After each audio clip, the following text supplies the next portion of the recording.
Prime minister ने अहम खिताब भी कर दिया है और बड़े बड़े ऐलान भी कर दिए, सरप्राइज भी दे दिया। ऐसे कितने कम प्रॉफिट इसकी इंतहा पे पहुंच गए थे कि इंडस्ट्रीज वाले बहुत परेशान हैं। I am only 15 and I've reached number 1 in 18 and under. Wow. Pakistan की खवातीन की एफर्ट इंटरनेशनली उनको एक्नॉलेज किया जा रहा है। मेरी तो सारी उम्मीदों पे पानी फिर चुका।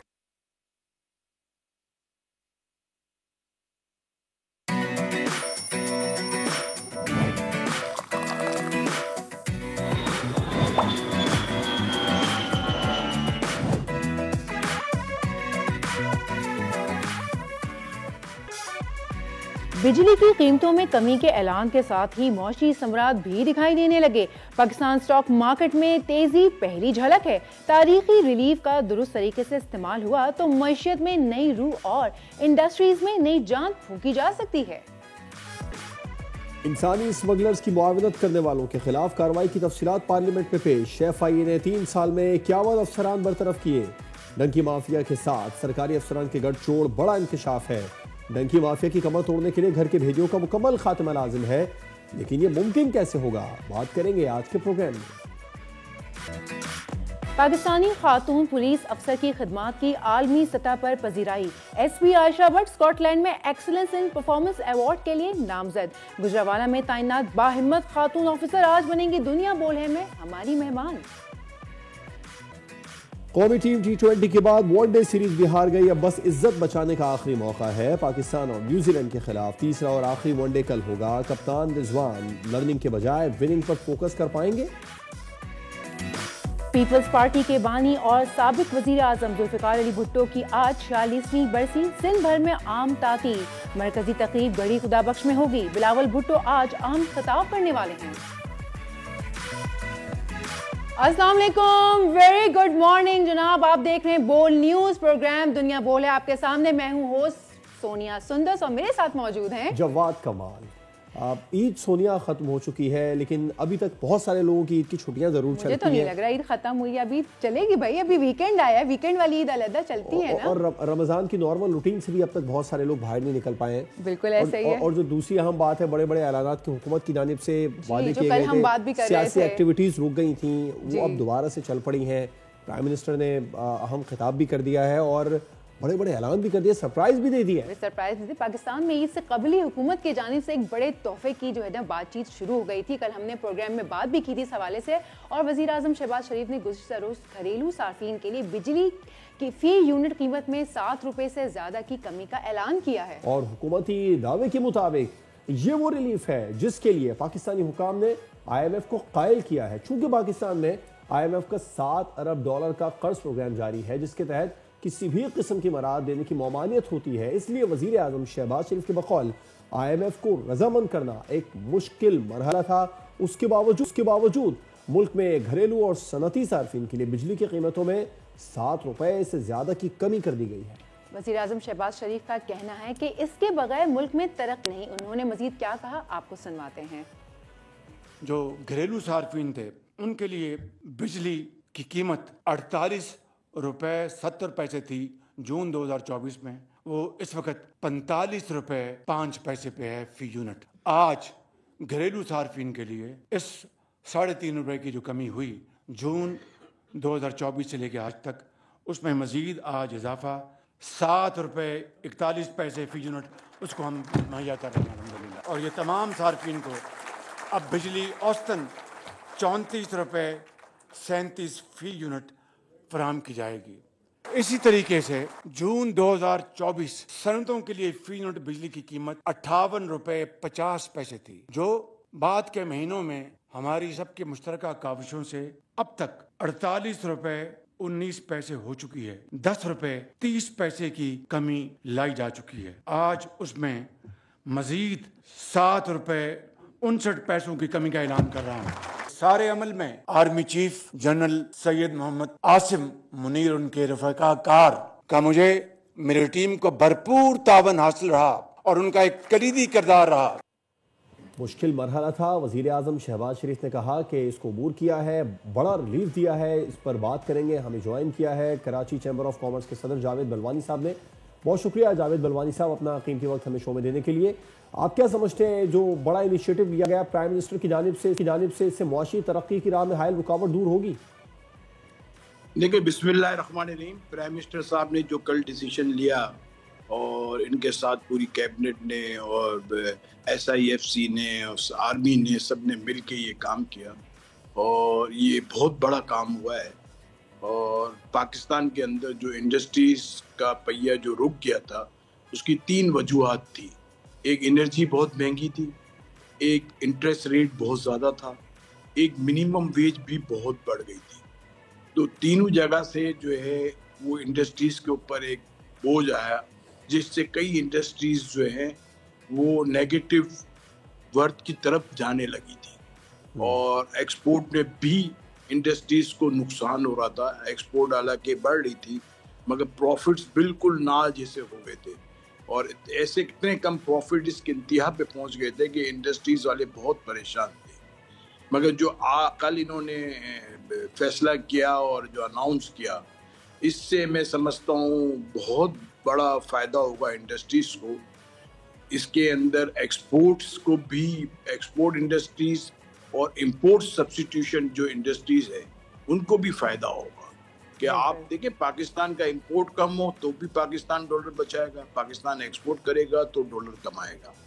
अभी मैंने जो चेक किया कि मुख्तलिफ अलग अलग जो सप्लाईज होती हैं इंडस्ट्रीज की, बल्क सप्लाईज है, LT है, समझे, तो उसके अंदर जो फ़र्क आ रहा है वो तकरीबन जो है 17.5% से लेके 21% तक का टैरिफ में फ़र्क आ रहा है। तो ये बहुत बड़ा फ़र्क है। और बिल्कुल जावेद साहब, अभी आपने अगर टैरिफ का जिक्र छेड़ ही दिया है तो उसी पर मेरा सवाल था जो मैं अभी आपसे करना पसंद करूंगी। अमेरिका ने जो टैरिफ इंट्रोड्यूस करवाया है, जो हमारे ऊपर जो टैरिफ आयद किया है और उसी में बिजली की कीमत जो सस्ती हुई है, टाइमिंग्स बड़े सही हैं पाकिस्तान के हवाले से अगर देखा जाए तो। अगर कंपेयर किया जाए बाकी के ममालिक से तो पाकिस्तान का टैरिफ कंपैरेटिवली कम है, तो हमें काइंड ऑफ सूटेबल है। बिजली का सस्ता होना, टैरिफ हमारे ऊपर कम लगना, टाइमिंग्स हमारे लिए बहुत सूटेबल होना, तो ये तमाम चीज़ें मिल मिला के पाकिस्तान की मईशत के लिए कितना अहम कदम साबित हो सकती है? देखिए, आपने बड़ा अच्छा सवाल किया। कल मैं इस्लामाबाद ही था, मेरी प्राइम मिनिस्टर से भी बात हुई, फाइनेंस मिनिस्टर से भी बात हुई कि भाई जो अमेरिका ने टैरिफ जो है पाकिस्तान का बढ़ाया है, जो इंडिया से ज़्यादा है टैरिफ। और देखिए, जो आपने बात की कि एनर्जी की प्राइस जो है पाकिस्तान की आज भी रीजनल कम्पिटिटिव कंट्रीज से कम नहीं है, समझे। रीजनल कम्पिटिटिव कंट्रीज की जो प्राइस है कई के बराबर हुई है हम और कईयों से आज भी ज़्यादा है। तो ये सारी चीज़ें बहुत बड़ा किरदार अदा करती हैं। इस पे मुझे फाइनेंस मिनिस्टर ने कहा कि आप बेफिक्र हो जाएं कि हम 2 से 3 दिन के अंदर फ़ौरन इस पे डिसीजन लेंगे। और प्राइम मिनिस्टर ने कल सुबह ही मीटिंग बुलाई थी, जो इन्होंने एनर्जी के टैरिफ की बात की मीटिंग बुलाई थी वो 1:30 बजे थी और इन्होंने सुबह कल 9:30 बजे मीटिंग बुलाई जो अमेरिका ने टैरिफ लगाया है और उस पर कल फौरी इन्होंने काम करना शुरू कर दिया। और मैंने उनसे ये कहा कि देखिए, मैं एक्सपोर्ट इंडस्ट्री से मेरा वास्ता है और मैं पिछले 30 साल से एक्सपोर्ट करता हूँ और मुझे सारा दिन आज एक्सपोर्टर्स के ही सुबह से फ़ोन आने शुरू हुए हैं क्योंकि जो टैरिफ बढ़ा है अमेरिका ने, वो जो पानी के अंदर माल है, शिप जो पानी में है और माल लेके जा रहे हैं, 9 तारीख से उस पर टैरिफ लग जाएगा। और हमारे बायर्स जो है वो कह रहे हैं कि जो इम्पैक्ट आएगा उसका 50% जो है आप इम्पैक्ट अपने ऊपर ले, 50% हम लेंगे। पाकिस्तान का प्रॉफिट ऑफ मार्जिन जो है हमारे रीजनल कम्पिटिटिव कंट्रीज से बहुत कम है। अगर हमारे 4% प्रॉफिट है तो उनका 12% प्रॉफिट है। तो ये भी, इसका रीजन क्या था? इसका रीजन ये था कि हमारा टैरिफ ज्यादा था, इसका रीजन ये था कि हमारा जो है इंटरेस्ट रेट ज्यादा था, इसका रीजन क्या था? हमारी मिनिमम वेज ज्यादा थी। अब प्राइम मिनिस्टर ने कल भी ये बात कही कि ये आप लोगों के साथ मैं खड़ा हूँ, एक्सपोर्टरों के साथ जी। और मैं इंशाल्लाह कोशिश करूँगा कि आपको रीजनल कम्पिटिटिव कंट्रीज के बिल्कुल बराबर लेवल प्लेइंग फील्ड दूंगा ताकि आप सही तरीके से काम कर सकें और उनका मुकाबला कर सकें। और मैं समझता हूँ कि पाकिस्तान गवर्नमेंट ने जिस तरह कल प्राइम मिनिस्टर ने सुबह ही सुबह मीटिंग बुलाई है, जो अमेरिका ने टैरिफ बढ़ाया है पाकिस्तान का, इस पे 2 से 3 दिन में ये कोई ना कोई ऐसा डिसीजन लेंगे, और ताकि अमेरिका के साथ जो है ये बात करने के काबिल होंगे। उसमें ऐसा भी हो सकता है कि पाकिस्तान शायद अमेरिका का टैरिफ जो पाकिस्तान में अमेरिका से चीज़ें इंपोर्ट होती हैं, सोयाबीन है, उस पर टैरिफ पाकिस्तान जो है वो बहुत ही मिनिमम पोजीशन पे लाएगा, और फिर उनसे बात करेगा कि भाई हम आपका टैरिफ कम कर रहे हैं, आप हमें क्या कर सकते हैं। ये सारी मेहनत इस पे हो रही है। आज सुबह भी गवर्नमेंट मिनिस्ट्री ऑफ कॉमर्स के लोग लगे हुए हैं, फाइनेंस वाले भी मेहनत कर रहे हैं। तो इनको मैं समझता हूँ जिस तरीके से कर रहे हैं, तो बहुत जल्द 2 से 3 दिन के अंदर ही कोई ना कोई डिसीजन लेंगे। बिल्कुल ठीक है। अच्छा जावेद साहब, जो फैसले आजकल प्राइम मिनिस्टर साहब ले रहे हैं मईशत को लेकर, उसमें सबसे बड़ी अहम जो बात थी जो हमने कल देखी, वो 350 से ज़ायद सनतकार थे जिनसे उन्होंने मुलाकात की, उनको लूप में लिया। ये कितना अच्छा इक़दाम है कि सनतकारों को के साथ बैठकर उनसे बात करके इक़दाम किए जा रहे हैं, और मज़ीद किन इक़दाम की ज़रूरत है, आप क्या समझते हैं? लेकिन कल प्राइम मिनिस्टर ने जो ये अनाउंसमेंट किया, इसमें सनतकारों के अंदर बहुत बड़ा कॉन्फिडेंस, बहुत अरसे से सनतकार जो है उनके अंदर कॉन्फिडेंस बिल्कुल ख़त्म हो गया था, मगर कल जो इन्होंने अनाउंस किया उसके बाद सनतकारों में कॉन्फिडेंस आया है, बिजनेस कम्युनिटी के अंदर कॉन्फिडेंस आया है।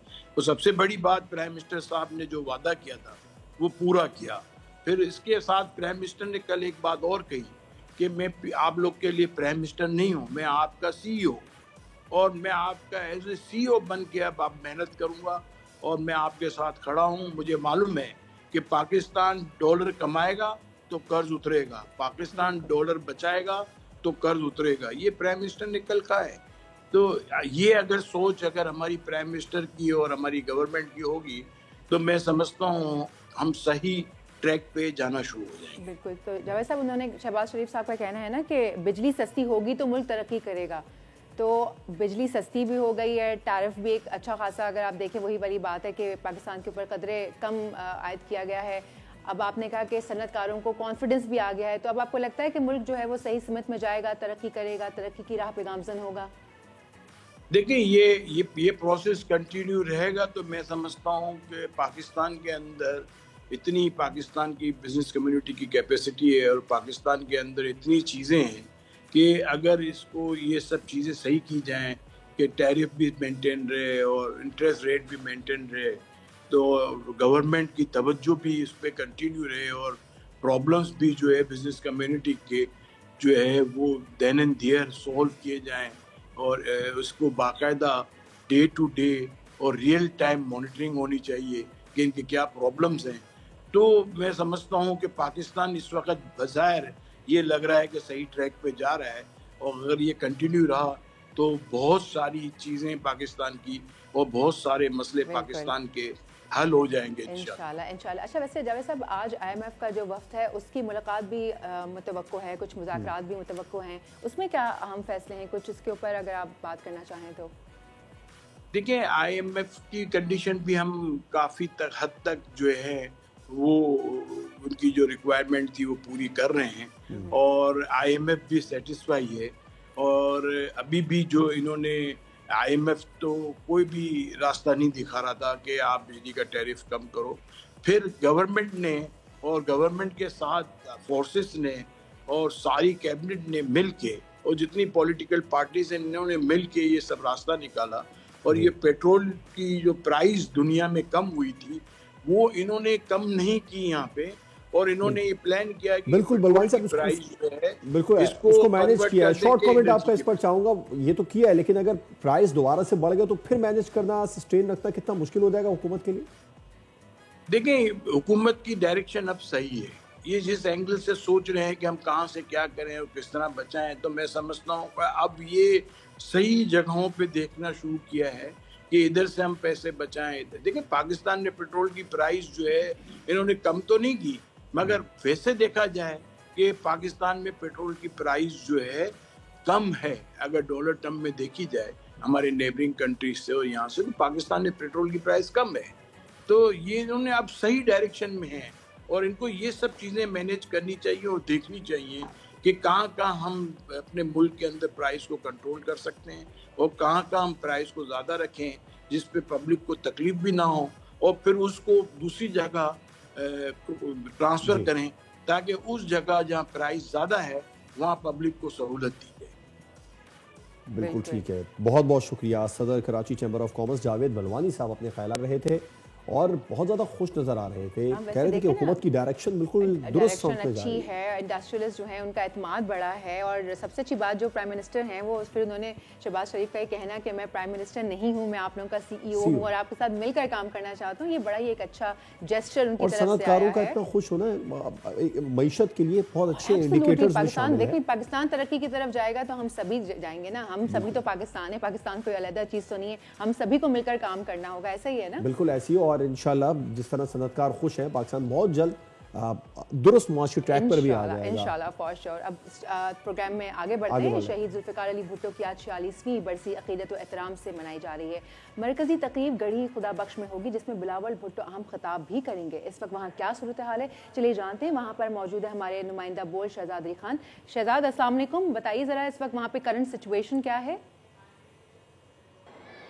जी, पाकिस्तान पीपल्स पार्टी के बानी चेयरमैन शहीद जुल्फ़िकार अली भुट्टो जो कि साबिक वज़ीर आज़म भी हैं पाकिस्तान के, उनकी 46वीं बरसी आज मुल्क भर में अक़ीदत व एहतराम से मनाई जा रही है। पाकिस्तान पीपल्स पार्टी की जानिब से मरकज़ी तकरीब का इनेकाद आज गढ़ी खुदा बख्श भुट्टो में किया गया है। आज पाकिस्तान पीपल्स पार्टी की जानिब से जलसा किया जाएगा गढ़ी खुदा बख्श भुट्टो में, जिसका जो आगाज़ है वो तकरीबन 6 बजे होगा और पाकिस्तान पीपल्स पार्टी के चेयरमैन बिलावल भुट्टो जरदारी समेत मुल्क भर से आए रहनुमा जो हैं वो उस जलसे से खिताब करेंगे। और इस वक्त जो है वो चेयरमैन को chairman peoples party Asif Ali Zardari तबीयत की नासाजी की वजह से आज के जलसे में शरीक नहीं हो पाएंगे और कहा जा रहा है कि सेंट्रल एग्जीक्यूटिव कमेटी का इजलास भी मौखर किया जाएगा। ताहम इस वक्त जो पाकिस्तान पीपल्स पार्टी है उसमें उन्होंने कैनाल्स के इशू पे एक एग्रेसिव स्टेप जो है वो लिया हुआ है और उसके ऊपर लोग मुंतज़िर हैं पीपल्स पार्टी के कारकुनान के, देखते हैं कि चेयरमैन पीपल्स पार्टी उनको क्या रोड मैप देते हैं। काफ़िलों की आमद का सिलसिला गुज़िश्ता शब से ही जारी है। हमारे साथ यहाँ पे कुछ लोग मौजूद हैं, इनसे जानते हैं कि आप मुझे बताइए कि 46वीं बरसी पे आप क्या एक्सपेक्ट कर रहे हैं कि क्या रोड मैप देंगे? बिस्मिल्लाहिर्रहमानिर्रहीम। शहीद जुल्फ़िकार अली भुट्टो की लाजवाब खिदमत है, उसकी वजह से अब सलाम पेश करने के लिए यहाँ पे आए हैं जियाले सारे, और चेयरमैन बिलावल भुट्टो जरदारी के स्पीच सुनने के लिए सारे जियाले वहाँ पे ग्राउंड में मौजूद होंगे। वो जो हुक्म करेंगे हमें लब्बैक करेंगे और शेख कैनाल के वजह से बहुत अहम ऐलान करेंगे इंशाल्लाह। हमें मुतवक्का है। कारकुनान जो हैं वो बेताब हैं कि उनके चेयरमैन आज क्या रोड मैप देते हैं। ताहम ज़राए का कहना है कि बिलावल भुट्टो जरदारी जो है वो वफाकी हुकूमत को जो उनके साथ जो इश्तराक है उसको मशरूत कर देंगे कैनालों के साथ। जी शहजाद हमें अपडेट कर खुदा बख्श से बता रहे थे कि वहाँ पर तैयारियां मुकम्मल कर ली गई हैं, बड़े ऐलानात किए जाएंगे पाकिस्तान पीपल्स पार्टी के लीडरान की जानिब से। आम खिताब भी मुमकिन है। और अब वक्त हो गया एक छोटे से ब्रेक का। ब्रेक लेते हैं, ब्रेक के बाद हाजिर होते हैं।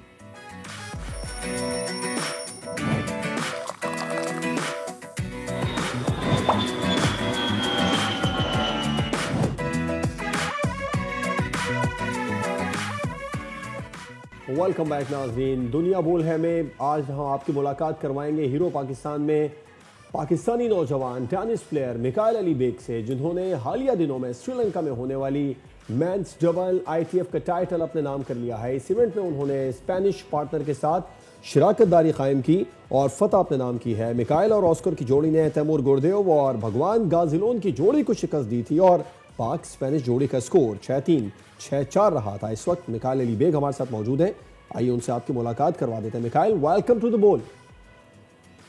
Assalamu alaikum. Thank you for having me on your show. Assalamu alaikum. Thank you so much for joining us. Mikhail, being ranked number 1 in ITF under 15 ranking is a remarkable achievement, I must say that. Could you please share with us how much hard work and dedication it took to reach this level of success? Mashallah, mashallah. Yes, I'm only 15 and I've reached number 1 in 18 and under. Wow. And it took a lot of hard work, but my father always said that discipline is as important as just having hard work. And so therefore I'm always disciplined, showing up to practice early and being last one to leave. And that's my key to success. Certainly, certainly. Representing your country in the Davis Cup was a long, stunning dream for you. Could you tell us about your experience and journey? Yes, the experience in the Davis Cup was one of my most memorable experiences. It was such a great opportunity to be able to compete for Pakistan and to win the championship. But I'd love to give a huge shout out to my captain Shahzad and my teammates Abu Bakr and Hamza. Without them, it wouldn't have been possible. Okay, Mikhail, you recently claimed the ITF double tennis title in Sri Lanka and with your Spanish partner. Can you walk us through your experience there and what made in the victory special for both of you? Yes, so the experience in Sri Lanka was amazing as well, and having a Spanish partner was great. He was a great player, and we connected well. Therefore, we were able to win the title. I think we had very good chemistry and teamwork. Okay, looking back on your journey, can you tell us about your first major success in tennis?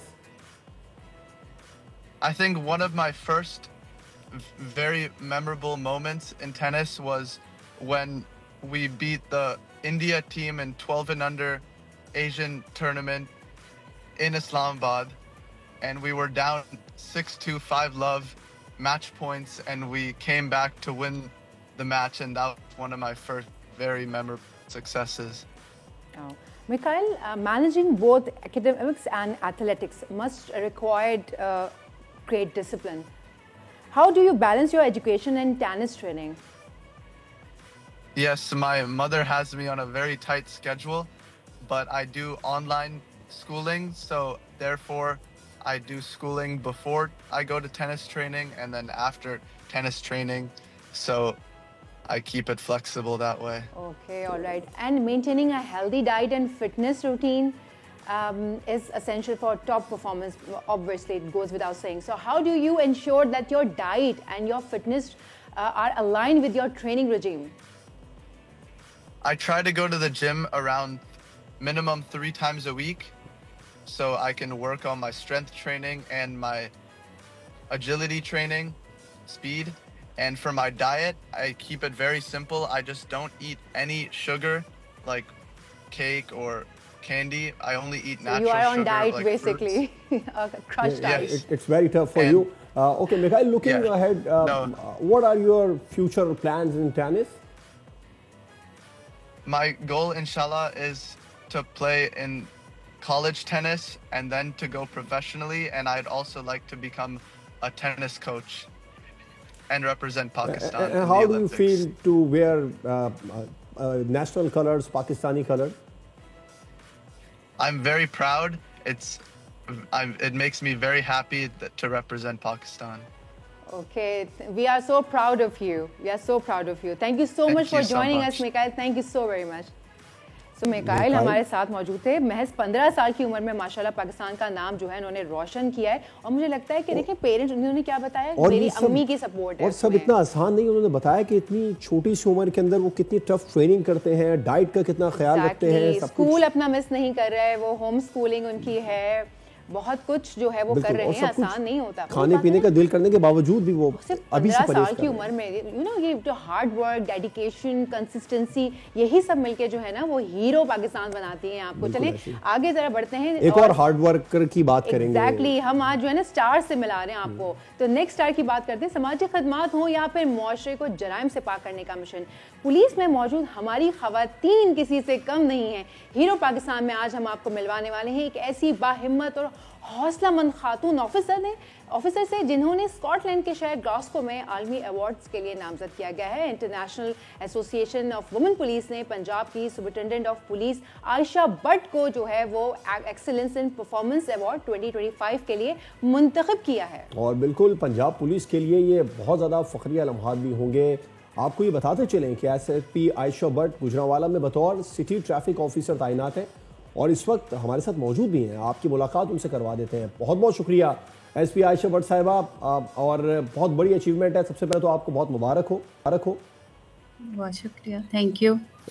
मैं बात में आपने कहा ना आयशा, तो मैं कहूँगी नहीं बट साहब आपका होना चाहिए, बट साहब आयशा नहीं होना चाहिए। तो बट साहब आप ये बताएं, सबसे पहले तो सलूट बट साहब आपको, माशाल्लाह इतनी ज़बरदस्त अचीवमेंट पे। बट साहब ये बताइए कि क्या जज्बात हैं, हम इतने एक्साइटेड हो रहे हैं, तो आपको तो माशाल्लाह से नामजद किया गया है इस अवार्ड के लिए।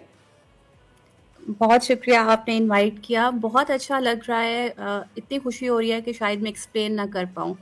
और स्पेशली ये मुझे ईद के सेकंड डे पर ईमेल आई थी IAWP की तरफ से कि congratulation, you have been selected. उस टाइम पर मैं यकीन नहीं कर पा रही थी कि सबसे पहले मैंने अपने IG साहब को कॉल की कि सर मुझे इस तरह से ईमेल आई है। उन्होंने कहा जी हमें पता चल चुका है, क्योंकि डिपार्टमेंट को भी ईमेल चला जाता है। बहुत खुश थी। और अभी आपने जैसे बात की कि पंजाब पुलिस के लिए फ़ख्र की बात है, सिर्फ पंजाब पुलिस के लिए नहीं, मुझे लगता है ये पाकिस्तान के लिए, क्योंकि पाकिस्तान ने अवार्ड विन किया है। तो मुझे बड़ी खुशी हो रही है कि मैं पाकिस्तान के लिए कुछ कर पाई और नाम रोशन किया। जब मैं वहाँ पर जाऊँगी स्कॉटलैंड में अवार्ड रिसीव करने के लिए, तो मुझे बहुत खुशी होगी जब पाकिस्तान का नाम वहाँ पे बुलाया जाएगा। अच्छा आयशा, आप जिस डिपार्टमेंट से हैं, पाकिस्तान में डिपार्टमेंट बहुत ज़्यादा तनकीद की जद में भी रहता है। आपने कम से कम ये ज़रूर साबित कर दिया कि आप जैसी होनहार अफसरान भी इस डिपार्टमेंट में मौजूद हैं। तो कैसा फील कर रही है डिपार्टमेंट का सॉफ्ट इमेज दुनिया के सामने आपने उजागर किया है?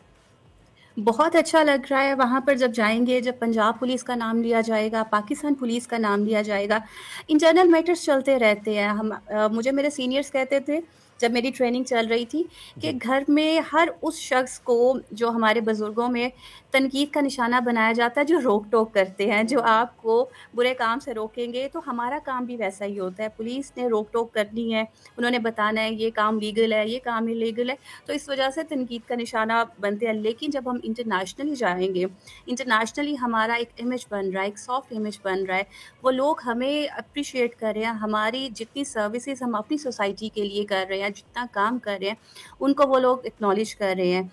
तो मुझे बड़ी खुशी होगी और मैं बहुत खुश हूँ इस बात के लिए कि पाकिस्तान की ख़वातीन की एफर्ट जो कि वो डिफरेंट डिपार्टमेंट्स में कर रही हैं, इंटरनेशनली उनको एक्नॉलेज किया जा रहा है। बिल्कुल, ये तो बहुत ही अहम बात होती है, स्पेशली ख़वातीन के लिए, जब ख़वातीन अफसरान को इस तरह से एक्नॉलेजमेंट मिलती है। अच्छा ऐसा ही बताइए कि ये जो अवार्ड है, इसके लिए आपको नामजद किया गया है, तो इसमें कोई कैटेगरीज होती हैं कि जिसमें अप्लाई करना पड़ता है, या वहीं से कोई कैटेगरी पहले से असाइन थी और आपको उसके लिए मुंतखब किया गया था? थोड़ा सा हमें इसके बारे में बताइए प्लीज़, इस अवार्ड के बारे में।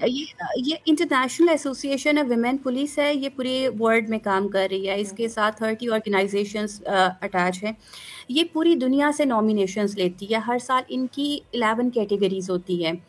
हर कैटेगरी का अलग से एक बेंचमार्क होता है, उसमें सर्विसेज देखी जाती हैं और फिर उसको उन्होंने वेरीफाई भी करना होता है, ग्राउंड रियलिटीज़ भी चेक की जाती हैं। उसमें नॉमिनेशंस जाती हैं हर कंट्री से, क्योंकि सेल्फ नॉमिनेशन वहाँ पर बैन है, हम खुद नॉमिनेट नहीं कर सकते।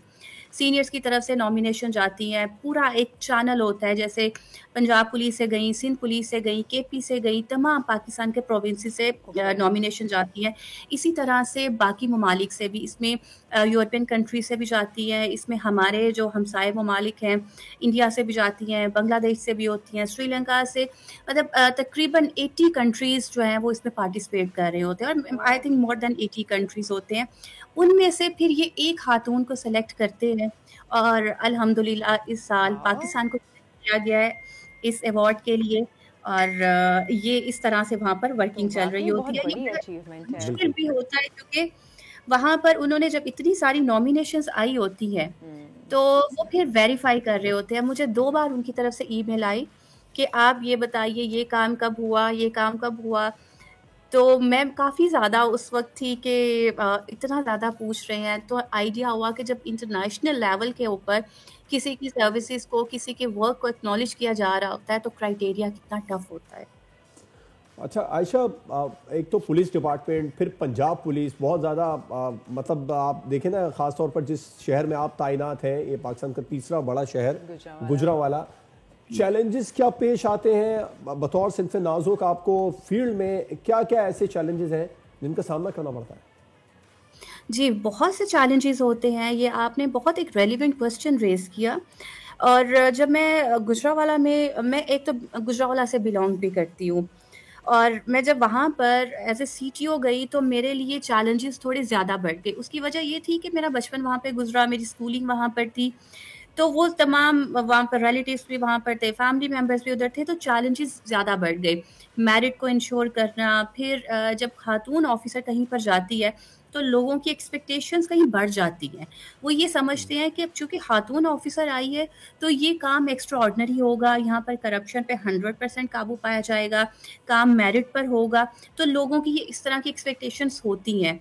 तो इसके अलावा कुछ ऐसे चैलेंजेस आ जाते हैं कि जिसमें एक्सेप्टेबिलिटी का भी इशू आ जाता है। हमें लोगों का माइंडसेट चेंज करना होता है कि एक खातून यूनिफॉर्म पहन के फील्ड में काम कर सकती है, क्योंकि जब वहाँ पर गई तो सबसे पहला सवाल ही ये आता था कि खातून ट्रैफिक को कैसे कंट्रोल करेगी? आप किस तरह से लोगों को एनकरेज करेंगे कि ट्रैफिक लॉज़ को आप फॉलो करें? क्योंकि हमारे यहाँ एक माइंडसेट बना हुआ, एक जनरल बिहेवियर है जिसमें लोग वायलेशन को बड़ा वो प्राउडली प्रेजेंट करते हैं कि जी बिल्कुल हमने ये वायलेशन की, हमने ये काम इस तरह से किया, और वो इस चीज़ को रिग्रेट भी नहीं करते, कोई उसको फील नहीं करते कि ये इलीगल हम काम कर रहे हैं। तो उनको समझाना, उनमें ट्रैफिक सेंस को क्रिएट करना और ट्रैफिक अवेयरनेस लेकर आना, तो वो स्टार्ट में चैलेंजेस थे, आहिस्ता-आहिस्ता लोगों को साथ में लाया, कम्युनिटी पुलिसिंग पे बहुत ज़्यादा फोकस किया, क्योंकि जब तक अवाम मेरे साथ नहीं होती तो ये अवार्ड मिलना मुमकिन नहीं था। अवाम ने साथ दिया, मिल के काम किया, टीम वर्क थी, सीनियर्स की तरफ से बहुत ज़्यादा सपोर्ट मिला, आईजी साहब की तरफ से बहुत सपोर्ट थी। हर एक प्रोजेक्ट के ऊपर, हर एक चैलेंज के ऊपर आईजी साहब साथ मौजूद होते थे, वो बताते थे किस तरह से आपने काम करना है, क्या काम करना है, और एंड पर हम रिजल्ट देखते बिल्कुल हैं। बिल्कुल वो वी कैन सी दैट। आशा, ये बताइए कि जब आपको गुजरांवाला में तैनात किया गया ट्रैफिक में, एक तो मेरा एक और भी सवाल यहाँ पे बनता है, मैं चाहूँगी मैं दोनों ही सवाल आपसे करूँ कि आपको गुजरांवाला में ट्रैफिक में तैनात किया गया, तो बीइंग अ वुमन आपको सबसे ज़्यादा टफ उसमें क्या चीज़ लगी कि या ये चैलेंज तो बहुत ही टफ है और फिर आपने उसको निपटाया भी हो? और ये चीज़ जो दूसरा मेरा सवाल है वो ये कि हम अक्सर और बेशतर सुनते हैं कि जितनी भी ख़वातीन को, स्पेशली पंजाब की मैं बात करूँगी, कि जब तैनात किया जाता है तो उनको ट्रैफिक में ही तैनात किया जाता है, वहीं पे ही प्राइड ऑफ परफॉर्मेंस और वहीं पे अवार्ड्स भी दिए जाते हैं, उनकी अचीवमेंट्स को एक्नॉलेज भी किया जाता है, उनको ऑपरेशंस में क्यों नहीं डाला जाता है? Why in traffic only? ये दो सवाल हैं मेरे आपसे। जी, पहले मैं आपके सेकंड क्वेश्चन का पहले आंसर करूँगी। मैं पंजाब में पहली फीमेल थी जो कि चीफ ट्रैफिक ऑफिसर पोस्ट हुई थी। अच्छा, तो पहले ये बात तो इधर ही क्लियर हो गई कि मुझसे पहले यहाँ पर कोई फीमेल ने काम नहीं किया था as a CTO, low rank पर काम कर रही थी। दूसरी बात ये कि ऑपरेशंस में क्यों नहीं पोस्ट किया जाता, ऐसा नहीं है, बिल्कुल ऑपरेशंस में भी पोस्ट किया जाता है। जब मैं एसपी प्रमोट हुई थी तो मेरी सबसे पहले posting as a SP dolphin और एसपी एंटीरॉयड थी, और वहाँ पर भी मैं पहली खातून थी जो कि इन फोर्सेस को कमांड कर रही थी। इसी तरह से हमारी बहुत सी और ऑफिसर्स भी हैं जो कि एज ए डीपीओ भी काम कर रही हैं, एसएसपी ऑपरेशंस भी काम कर रही हैं, एज ए एएसपी भी काम कर रही हैं, एसपी इन्वेस्टिगेशन भी काम कर रही हैं, यानी कि फील्ड में बहुत ज़्यादा वर्क कर रही हैं। जब मुझे यहाँ पर पोस्ट किया गया एज ए सीटीओ, क्योंकि इससे पहले एज ए सीटीओ खवातीन ने काम नहीं किया था, परफॉर्मेंस अच्छी थी, उसके बाद लाहौर की सीटीओशिप भी एक खातून ऑफिसर को दी गई, मैडम अमारा को सीटीओ लाहौर लगाया गया। इसी तरह से अब पिंडी में भी हमारी सीटीओ खातून ऑफिसर है, वो बहुत अच्छा काम कर रही हैं। यानी कि इससे हम ये चीज़ में इम्प्रेशन ले सकते हैं कि खवातीन को जिस भी फील्ड में भेजा जाता है उनकी परफॉर्मेंस एक्स्ट्रा ऑर्डिनरी होती है कि वो अवार्ड लेकर आती हैं, और ट्रैफिक में अवार्ड आया, इंशाल्लाह हमारी ऑपरेशंस की फील्ड में भी अवार्ड आएंगे। इसके अलावा अगर मैं पंजाब से बाहर की बात करूं तो वहाँ पर भी हमारी खातून ऑफिसर थी, उनको भी अवार्ड मिला था, इंटरनेशनल अवार्ड मिला था, और उन्होंने ऑपरेशंस में काम किया था। दूसरा जो है, आपने पूछा कि चैलेंजेस क्या फेस करने, सबसे बड़ा चैलेंज था, सबसे बड़ा चैलेंज ये था कि जब मैं रोड पर जाती थी अपने स्टाफ के साथ, अपने फील्ड के जो मेरे लोग थे, वार्डन से, मेरे डीएसपीज थे, जब हम रोड के ऊपर जाते थे और लोगों को वन वे की वायलेशन से रोकते थे, लोग उसको माइंड नहीं करते थे कि वन वे की वायलेशन, थोड़ा सा आगे यू टर्न लेने की बजाय अगर हम यहाँ से ही वन वे हो जाएं तो कोई प्रॉब्लम नहीं है। लोगों को ये समझाना बहुत मुश्किल हो गया था। दूसरा, जब हम उनको कहते थे आप ड्राइविंग करें, लेकिन लाइसेंस आप पहले बनवाएं, वो लाइसेंस के नाम पर वो लोगों को बहुत से इश्यूज होते थे, नहीं हम इतनी फीस नहीं पे करेंगे, टेस्ट पर जाएंगे, हमें लोगों को वो समझाना बहुत ज़रूरी हो गया हुआ था। ये वो ऐसे चैलेंजेस थे। फिर वो रैश ड्राइविंग कर रहे होते थे। और एक जो इससे भी बड़ा चैलेंज हो कि मुझे ये मौका मिल रहा है आपके थ्रू लोगों को बताने का, बल्कि रिक्वेस्ट करने का, हमारी ख़वातीन जो अपने अंडर एज बच्चों को मोटरसाइकिल दे के भेज देती हैं कि जी ये काम कर दें, या खुद भी उनके साथ बैठ के चली जाती हैं, वो इंतहाई डेंजरस होता है। वो ना सिर्फ आपके बच्चे के लिए बहुत खतरनाक है, बल्कि बिल्कुल सोसाइटी की भी बहुत ज़्यादा प्रॉब्लम क्रिएट करता है। तो बिल्कुल वो एक बहुत बड़ा चैलेंज था मेरे लिए कि किस तरह से लोगों को समझाया जाए, कन्विंस किया जाए कि अवेयरनेस अंडर किस एज तरह से दी जाए ना उनको कि भाई ये काम जो आप कर रहे हैं ये कितना डेंजरस है आपके अपने लिए और आपकी फैमिली के लिए। ऑब्वियसली ये तो बड़ा ही चैलेंजिंग होगा, इट मस्ट बी। आयशा ये बताइए, एक बड़े मज़े का दो बड़े मज़े के सवाल जो है ना वो आए मेरे जहन में। पहला सवाल, आप समझे रैपिड फायर राउंड खेला जा रहा है आपके साथ लाइव शो में आज है। तो पहला सवाल ये कि देखें आप तो माशाल्लाह एक पोजीशन पे हैं, तो आपके जो जूनियर अफसरान होंगे उनमें मर्द हजरात भी शामिल होंगे ज़रूर। तो कभी कभी ऐसे होता होगा कि भाई फलाना जो आपका जूनियर है भाई ये जाओ काम करके आओ, तो कभी आपने ऐसा फील किया है कि कोई मैनली ईगो हर्ट हो रहा हो, या भाई ये तो बड़ी साहब हैं हमसे और समथिंग लाइक दैट, या बट साहब हैं भाई ये तो? ये आपने मुस्कुरा रही हैं आप, बता दीजिए। बड़ा इंटरेस्टिंग क्वेश्चन आपने किया है कि इस तरह, लेकिन हमारे ना एक डिपार्टमेंट का एक माहौल होता है। हमारा चूंकि यूनिफॉर्म डिपार्टमेंट है, बहुत स्ट्रिक्ट डिसिप्लिन होता है विद इन डिपार्टमेंट। उस पे इस तरह की जो चीज़ें होती हैं ना उसको डिस्करेज किया जाता है थ्रू ट्रेनिंग। तो जब भी हमारे लोगों की हमारी लेवल की ट्रेनिंग होती है, हमारी कांस्टेबलरी की ट्रेनिंग होती है, हमारी एएसआई की ट्रेनिंग होती है, उसमें डिसिप्लिन सिखाया जाता है। और जो डिसिप्लिन का जो बेसिक पॉइंट होता है वो ये होता है कि आपने सीनियर्स की वो जेंडर को इग्नोर करके आपने सीनियर के लॉफुल ऑर्डर की कंप्लाइंस करनी है और 100% कंप्लाइंस करनी है। तो ये वो ट्रेनिंग की वजह से, डिसिप्लिन की वजह से इस किस्म के इश्यूज जो होते हैं वो सामने नहीं आते।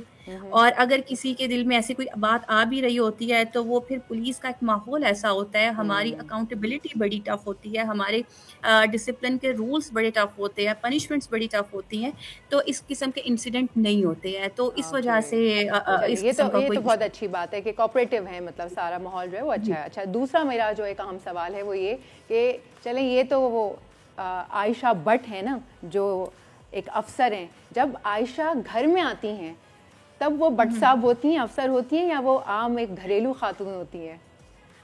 घर का हमारा माहौल भी ऑलमोस्ट ऐसा ही है जैसे हम ऑफिस में बैठे हो, क्योंकि मेरे हस्बैंड भी पुलिस ऑफिसर है, मेरे वो तो इसका मतलब घर में भी था ना इधर भी था ना, तो वहाँ पे भी आप भट्ट साहब हैं या यहाँ पे भट्ट साहब हैं? दोनों जगह इक्वली भट्ट साहब हैं? नहीं, आज मैं थोड़ी सी साहब हुई हूँ क्योंकि आजकल मैंने अवार्ड विन किया हुआ है। तो अभी जो है ना 2 दिन से मेरा रोप चल रहा है घर पर। अच्छा, आपको यकीन आपने बता दिया कि आपके हस्बैंड भी पुलिस ऑफिसर हैं, तो यकीनी तौर पर उनकी सपोर्ट होगी। मैं यही पूछना चाह रहा था, घर में सबसे ज़्यादा सपोर्ट किसकी रही? शादी से पहले किसकी सपोर्ट बहुत ज़्यादा रही पेरेंट्स में? शादी से पहले की अगर मैं बात करूं तो मेरे फादर की बहुत सपोर्ट थी, बहुत ज़्यादा सपोर्ट थी। बल्कि जब मैं पुलिस सर्विस को ज्वाइन किया था तो मेरे वालिद सारों को ये बताते थे कि मैं ग्रेड 17 में रिटायर हो रहा हूँ, जबकि मेरी बेटी ग्रेड 17 में पोस्ट हो रही है और वो ज्वाइन ही 17 में कर रही है। और वो हमेशा सारों को कहते थे कि मुझे आज रियलाइज़ हुआ है कि हम जितना बेटों पर इन्वेस्ट करते हैं, बेटों पर ट्रस्ट करते हैं, अगर थोड़ा सा भी हम बेटियों पर कर लें तो बेटियां ज़्यादा अच्छे रिजल्ट्स लेकर आती हैं। तो फैमिली की बहुत सपोर्ट थी। शादी के बाद मुझे हस्बैंड की बेइंतहा सपोर्ट है। इवन कि अगर मैं कहीं मीटिंग पे जा रही हूँ, घर में कोई नहीं है, तो मेरे बच्चों को संभालने का इशू आता है तो मेरे हस्बैंड ने ये कहना होता है कि आप चले जाएं, मैं बच्चों को देख लेता हूँ। बहुत अच्छी बात। बल्कि सीटीओशिप में मेरी चूँकि मेरे बच्चे लाहौर में पढ़ रहे थे, हमारा घर लाहौर में है, मैं गुजरावाला में थी, तो मेरे हस्बैंड ने ये पूरे टाइम पर मेरी बेटी की स्कूलिंग की सारी जिम्मेदारी खुद उठाई हुई थी। वो स्कूल लेके जाते थे, वही ड्रॉप करना, उन्होंने पिक करना। तो इस तरह से उन्होंने मुझे सपोर्ट किया कि कहीं पर मेरा काम इफेक्ट ना हो और ये वाली चीज़ ना आए कि जी ये हाथून को हमने पोस्ट किया और बिल्कुल। आयशा साहिबा, बहुत बहुत शुक्रिया तशरीफ़ लाने के लिए, अपनी जर्नी से आगाह करने के लिए। और हम अभी से आपको कॉन्ग्रेचुलेशन, अभी तो आप जाएंगे स्कॉटलैंड लेने के लिए, लेकिन हमारी तरफ से अभी से आप मुबारकबाद जो है वो वसूल कीजिए। बहुत बहुत शुक्रिया हमें ज्वाइन करने के लिए। ये है पंजाब पुलिस का, पाकिस्तान पुलिस का वो चेहरा जो पंजाब पुलिस डिपार्टमेंट को बेहतर करने के लिए इक़दाम कर रहे हैं। लेकिन आपने ये एक चीज़ जो मैं हमेशा कहती हूँ, और ब्रेक का वक्त हो गया वैसे, लेकिन मैं थोड़ी सी बात ज़रूर करना चाहूँगी कि अगर पेरेंट्स की सपोर्ट, जैसे कि आयशा ने बताया कि शादी से पहले उनके वालिद साहब ने उनको बहुत सपोर्ट किया, बच्चा हो या बच्ची कोई भी हो आपका, प्लीज़ उसे सपोर्ट करें, उसके स्किल को पॉलिश करें और अपने बच्चे को कॉन्फिडेंस दें ताकि वो आगे बढ़ सके। इसी मैसेज के साथ एक ब्रेक लेते हैं, छोटा सा ब्रेक लेते हैं, ब्रेक के बाद हाजिर होते हैं हमारे साथ।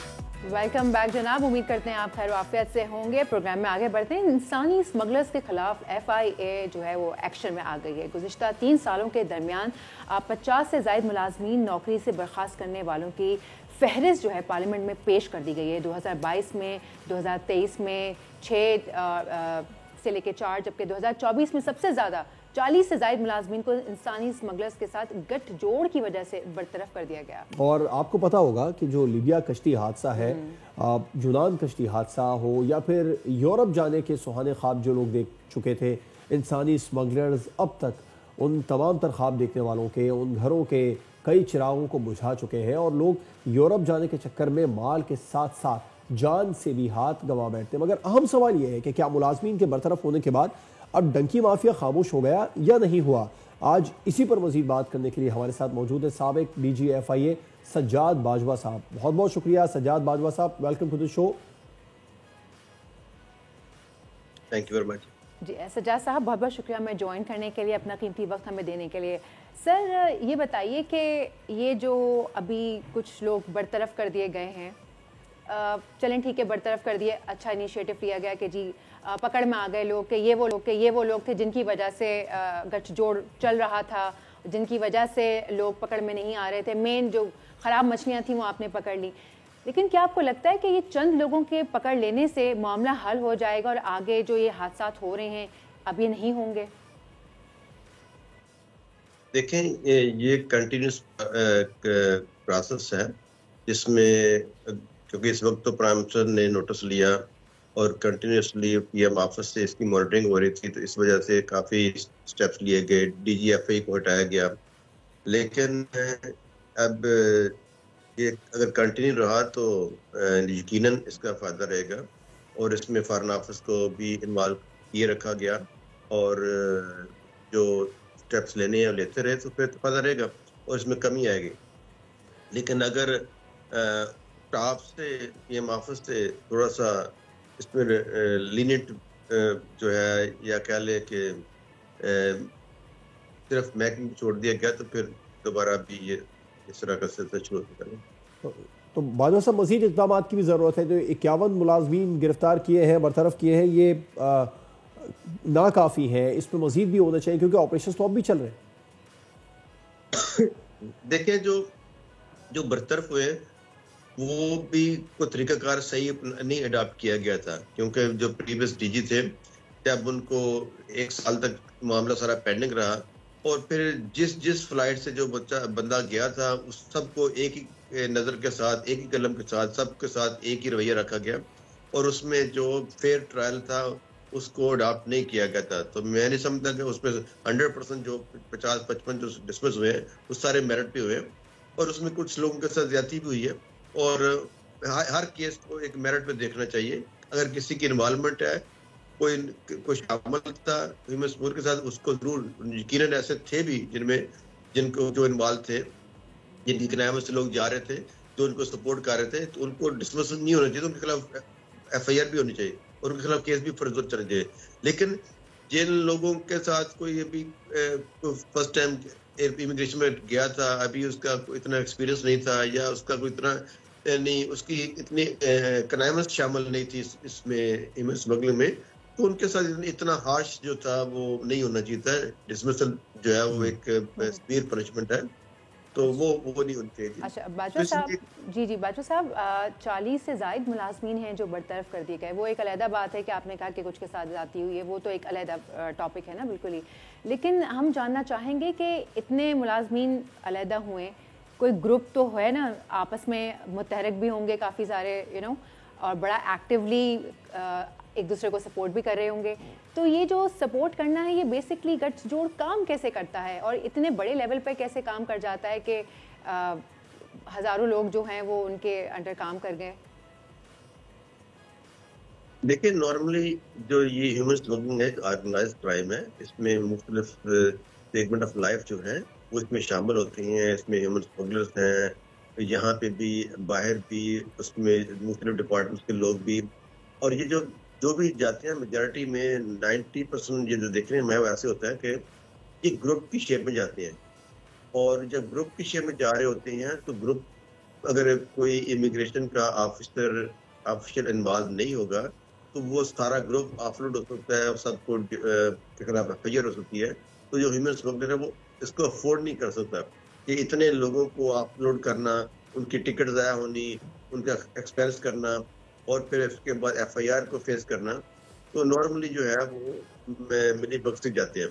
लेकिन इक्का दुक्का वाक़या दूसरा भी हो सकता है। तो लेकिन वो मोस्टली जो ह्यूमन स्मगलिंग है वो होती ही एक ऑर्गेनाइज तरीके से है और नेचुरली इसमें काफ़ी पैसा इन्वॉल्व है और अभी ये रुकेगा नहीं। रोज वो नित नए तरीके जो है वो जो क्रिमिनल लोग हैं, ये जो ऑर्गेनाइज लोग हैं, ये ढूंढते हैं और कोई और तरीका ढूंढेंगे। और सबसे ज्यादा जो था, मैंने तो पिछले साल 2 साल से इसमें बड़ा डिस्कस कर रहा था कि इसमें जो असल चीज चाहिए वो ये है कि जी जो वहाँ पे क्या अभी सारे डिपोर्ट हो गए, जो लीबिया में है, जो मोरितानिया में है, जो मिस्र में है, जो इराक में लोग जा चुके हैं ऑलरेडी, क्या वो सारे वापस आ चुके हैं, वो डिपोर्ट हो गए हैं? क्या उसका डेटा कंपाइल करके उस पर होमवर्क हुआ है या नहीं हुआ? इस पे असल में है कि अगर वो डाटा अभी तक होमवर्क नहीं हुआ तो दोबारा कश्ती भी देखिए। अभी रिसेंटली कोई 2-3 हफ्ते पहले भी कश्ती डूबी है, लेकिन उसमें पाकिस्तानी लोग नहीं थे तो इसलिए हमारे लिए, लेकिन कश्ती तो डूबी और डूबी, उसमें काफी लोग थे। तो इसलिए ज्यादा जोर जो मैं दे रहा हूँ कि वो जो ऑलरेडी इराक से आगे जा चुके हैं लोग, जो लीबिया पहुंच चुके हैं, उनकी वापसी है। वहाँ के 2 ग्रुप्स हैं लीबिया में, जो गवर्नमेंट्स है वो 2 ग्रुप की है, एक रिकॉग्नाइज्ड है जो उसके यूएनओ से और एक नहीं है, लेकिन दोनों से कोऑर्डिनेशन करके तो हमारे जो लोग पाकिस्तानी जा चुके हैं, वहाँ फंसे हुए हैं, जो कैंपों में हैं, उनको वापस लाने की जरूरत है। राइट, बिल्कुल। अच्छा सजाद बाजवा साहब, ये तो डंकी माफिया है, हुकूमत पूरी कोशिश कर रही है किसी तरीके से इसकी कमर तोड़ दें, लेकिन जो घर के भेदी हैं वो बहुत ज़्यादा नुकसान पहुंचा रहे हैं। इनका मुकम्मल खात्मा कैसे होगा एफआई में? देखिए, कोई ऐसी चीज नामुमकिनात में से नहीं है। सबसे पहले है कि जो ह्यूमन स्मगलर हैं, अभी क्योंकि ऊपर से प्रेशर बढ़ा तो लोग गिरफ्तार भी हुए। अब इसकी कंटिन्यूस मॉनिटरिंग जरूरी है कि क्या उनको सजाएं हो रही हैं और सजाएं कितनी हो रही हैं, क्या सिर्फ जुर्माने से जान छूट रही है या दोबारा सुलह सफाई होकर कर रहे हैं।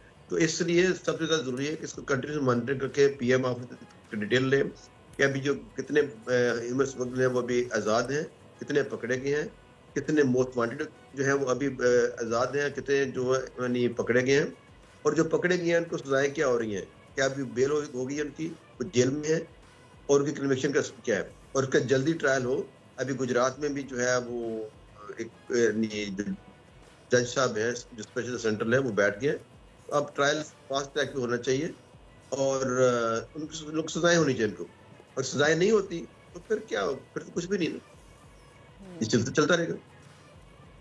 राइट, बिल्कुल ठीक है। बहुत बहुत शुक्रिया सज्जाद बाजवा साहब हमारे साथ प्रोग्राम में मौजूद का इजहार कर रहे थे, कह रहे थे कि ऑपरेशन की ज़रूरत है और जो लोग लीबिया में और इस तरह के कंट्रीज़ में फंसे हुए हैं, यूनान वगैरह में, उनको वापस लाने की अशद ज़रूरत है। बिल्कुल, अल्लाह करे अब कोई हादसा ना हो, जो ऑपरेशन हो रहा है वो सक्सेसफुल हो जाए और लोग जो असल मुजरिम है वो सामने आए और घेरा जो है वो सख्त। आगे बढ़ लेते हैं, कुछ बात आगे स्पोर्ट्स की, क्रिकेट की कर लेते हैं। बात करें क्रिकेट की बात करें। जी बिल्कुल, क्रिकेट की बात कर लेते हैं। हो सकता है अभी एक उम्मीद बाकी है पाकिस्तान टीम जो है वो सीरीज मेरी का तो जो सारी खात्मा उम्मीदों है, पे पानी फिर चुका हो सकता है सीरीज का क्रिकेट खात्मा, टीम ने मेरी सारी बल्कि- उम्मीदों पे बाल्टी भर भर के पानी डाल दिया है। लेकिन ये हमें यकीन भी रख लेना चाहिए अपनी टीम पर। हो सकता है विनिंग नोट पर ये सीरीज का खात्मा कर लें, अच्छी उम्मीद पर। न्यूजीलैंड के खिलाफ कौमी T20 के बाद वनडे सीरीज तो ये अब हार चुके हैं, लेकिन इज्जत बचाने का एक आखिरी मौका भी बाकी, एक वनडे बाकी है जो कल होना है। जी क्या हमारी जो कौमी टीम के कप्तान है मोहम्मद रिजवान, वो लर्निंग के बजाय विनिंग पर फोकस कर पाएंगे? इसी पर मजीद बात कर लेते हैं। हमारे साथ मौजूद हैं क्रिकेट एक्सपर्ट सैयद हैदर साहब। Thank you so much Haider साहब फॉर ज्वाइनिंग अस। आप हमेशा बहुत सपोर्टिव रहे हैं, हमेशा हमें ज्वाइन करते हैं और हमें बताते हैं क्रिकेट के बारे में। आपको पता ही है कि मेरे क्या तासुरात हैं क्रिकेट को लेके। मैं हमेशा आपसे यही सवाल करती हूँ, आखिर हमारी परफॉर्मेंस कब अच्छी होगी, आखिर हम कब जीतेंगे, आखिर हम कब कहेंगे ये यस पाकिस्तान आगे बढ़ रहा है, हमारे क्रिकेटर्स जो हैं वो हमारा सर फख्र से बुलंद कर रहे हैं? देखिए, जब तक बुनियादी चीज़ों पे आप तवज्जो नहीं देंगे, इंफ्रास्ट्रक्चर को सही नहीं करेंगे, क्रिकेट की जो बेसिक्स हैं, जब तक हमारे प्लेयर्स जो हैं वो जो नेशनल टीम में आते हैं और ऊपर आते हैं, जब तक वो बेसिक्स अपनी सही नहीं करेंगे उस वक्त तक हम जीत नहीं पाएंगे। हमारे चाहे बैट्समैन हो चाहे बॉलर्स हो, दोनों को इस वक्त प्रॉब्लम यह है कि वो बेसिक्स नहीं जानते हैं। बॉलर्स जो हैं बॉलिंग की बेसिक नहीं जानते हैं। सिर्फ जब कहीं एक आध मैच खेलते हैं, छक्के मार लेते हैं या 2-4 विकेट ले लेते हैं तो उन्हें एकदम से नेशनल टीम में ले आते हैं। हमारे सामने मिसाल है, देखें हसन नवाज थे, उनके साथ बॉलिंग में और जो है दूसरे बॉलर्स थे, मतलब बैटिंग में और बॉलिंग में हमारे पास लातादाद ऐसे लोग हैं जो आए 1-2 मैच खेले और उसके बाद वो जीरो हो गए और चले गए। क्यों? उसकी वजह यह है कि बेसिक्स सही नहीं है। अभी जो ताज़ा तरीन टूर है न्यूजीलैंड का, उसमें जो प्रॉब्लम आ रही है वो है कि ऐसा नहीं है टैलेंट नहीं है हमारे पास, टैलेंट है, लेकिन टैलेंट को पॉलिश करना पड़ता है, टैलेंट को यूजेबल बनाना पड़ता है। अगर टैलेंट आपका काबिल इस्तेमाल ना हो तो टैलेंट नहीं रहता है, फिर वो एक सिर्फ कहने के लिए रह जाता है। लेकिन असल चीज ये है कि आपकी बेसिक सही होनी चाहिए और वो काम हमारे मुल्क में नहीं हो रहा है। हमारे मुल्क में एक तो शॉर्टकट का ऐसा एक बीमारी है कि बस लोग चाहते हैं कि रातों रात जो है वो नेशनल टीम में आ जाएं, रातों रात वो सुपरस्टार बन जाएं। फ्रेंचाइजेस ने काम खराब किया है, फिर T20 क्रिकेट ने काफी प्रॉब्लम्स क्रिएट की हैं। तो ये सारी चीजें मिलके पूरा एक स्ट्रक्चर पूरा खराब हो गया है। अब इस वक्त पीसीबी अगर चाहती है कि फ्यूचर में एक अच्छी टीम बन सके तो क्लब क्रिकेट को जिंदा करें, स्कूल क्रिकेट को जिंदा करें, कॉलेजेस में क्रिकेट हो, यूनिवर्सिटी लेवल पे हो, तब हमारे जो है वो अच्छे क्रिकेटर आएंगे। लेकिन अगर आप टेप बॉल से या क्रिकेटर लाएंगे तो फिर टीम नहीं बनेगी। हैदर साहब, डोमेस्टिक क्रिकेट पर भी हमने देखा बहुत ज्यादा फोकस कम होता चला जा रहा है। एक दौर था पैट्रन्स ट्रॉफी और काजल ट्रॉफी, पैट्रन्स कप, इन पर फोकस होता था, लेकिन अब पैमाना सिर्फ एक ही रह गया कौमी टीम में सिलेक्शन का। आप समझ गए होंगे मेरा इशारा किस तरह? बिल्कुल एक ही पैमाना रह गया। बिल्कुल देखिए, माजी में हमारे जितने बड़े क्रिकेटर्स आए हैं, अंडर 19 आए, जावेद मियादाद को लेने, इंजमाम को यहाँ तक कि आपकी जो कोच है आखिर जावेद, वो भी अंडर 19 आए। अब इस वक्त हमारी अंडर 19 टीम जिसने अभी लास्ट वर्ल्ड कप में हिस्सा लिया था, उसके 11 में से एक खिलाड़ी भी नेशनल टीम तक नहीं पहुंचा है, जबकि माजी में आधी टीम जो है नेशनल टीम में आ जाती थी। 1989 में जो टीम अंडर 19 की ऑस्ट्रेलिया वर्ल्ड कप गई थी, उसके 9 खिलाड़ी पाकिस्तान टीम में नेक्स्ट वर्ल्ड कप में आ गए थे। तो बात यह है कि उस वक्त स्ट्रक्चर इसलिए सही था कि वहां पे तवज्जो सिर्फ एक अच्छी क्रिकेट पे थी। वहां तवज्जो ये नहीं थी कि मैं कैरेबियन लीग खेल लूंगा। एक तो ये 4 ओवर की जो क्रिकेट हो गई है उसने बड़े बॉलर्स बर्बाद कर दिए हैं। अब हर बॉलर की कोशिश की कि 4 अच्छे ओवर कर लूं, मेरी बॉलिंग पूरी हो जाएगी। जब आप वनडे में जाते हैं 10 ओवर करने पड़ते हैं, या टेस्ट क्रिकेट में आपको बहुत ओवर्स करने पड़ते हैं, वहां फिर आपके पास ना एनर्जी है, ना स्टेमिना है, ना टेक्निक है और ना ही आपके पास एक अच्छा रनअप है। इस वक्त हमारे बॉलर्स जो हैं रनअप की वैल्यू नहीं जानते हैं। ये सबसे बड़ा प्रॉब्लम है। बैटिंग में बैकफुट पे खेलना नहीं जानते। जब तक आप बैकफुट पे खेलना नहीं जानेंगे, हैदर साहब, बॉलर्स आपने कहा कि रनर अप को सही तरीके से नहीं जानते हैं, आप बॉल करना सही तरह नहीं, लेकिन यही बॉलर थे 2-3 साल पहले तक, शाहिन आफरीदी, नसीम शाह, हारिस रऊफ, दुनिया इनको पकड़ नहीं पा रही थी। और अचानक से क्या हो गया?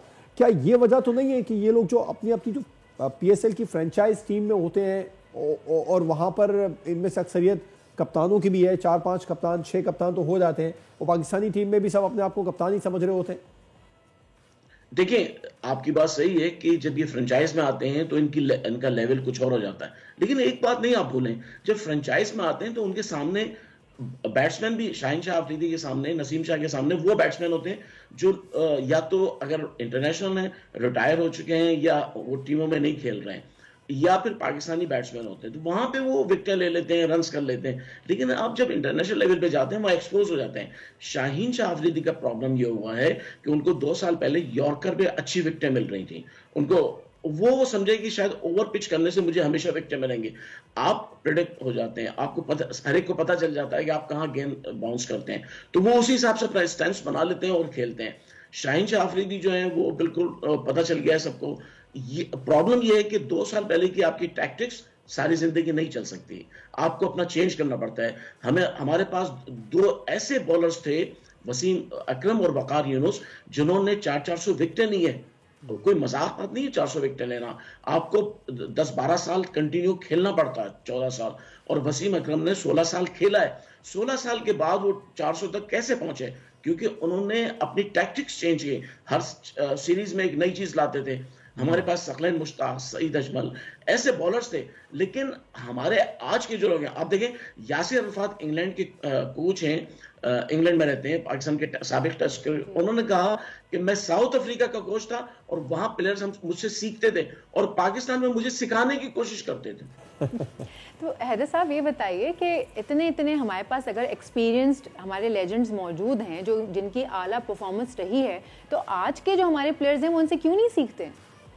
जी बताया ना मैंने आपको, यासिर अरफात ने कहा कि वो मुझे सिखाने की कोशिश करते थे। नहीं तो वो कहते थे सिखाने की कोशिश करें, जब आपने खुद कहा कि आपके अलावा भी हम सभी को ये बात पता है कि जी बेसिक्स ही ठीक नहीं है आज के प्लेयर्स के हमारे, तो अगर तो ये बात उन्हें भी पता होगी, हर तरफ से कानों में पड़ती भी होगी, सोशल मीडिया पे भी हर कोई इसी बारे में बात करता है, मीम्स बनती हैं, लाइव शोज में बात होती है, जो क्रिकेट के खास शोज होते हैं उसमें सब बैठ के ये बातें कर रहे होते हैं, उनको ये बातें नहीं समझ आती होंगी। हाँ बिल्कुल सही बात है आपकी कि उनको ये बातें समझ में आती हैं, लेकिन उनके इतने फैंस और उनके सपोर्टर्स फ्रेंचाइजेस में, सोशल मीडिया, एक तो सोशल मीडिया ने बहुत खराब किया है। आधी टीम सोशल मीडिया पे सिलेक्ट होती है, जिसके बारे में ज्यादा उसको ट्रेंड किया बन जाता है, जिसको ज्यादा ट्रोल करते हैं उसको निकाल देते हैं, जिसका ट्रेंड बनता है उसको टीम में ले लेते हैं।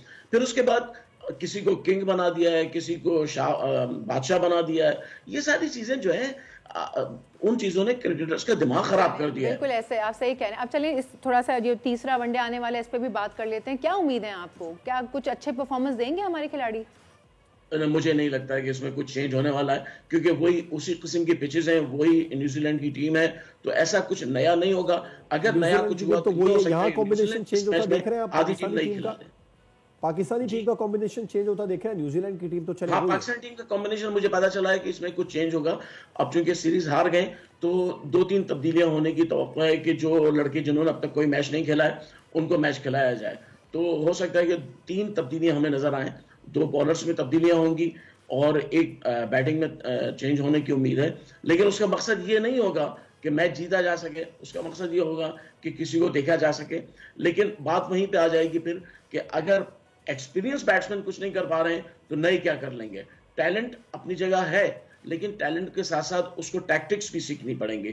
क्रिकेट आज एक साइंस बन गई है, कैलकुलेटेड क्रिकेट हो रही है। अब वो क्रिकेट नहीं रही जो आज से 50-25 साल पहले थी, आए शाहिद अफरीदी ने आया छक्का मार दिया, नहीं।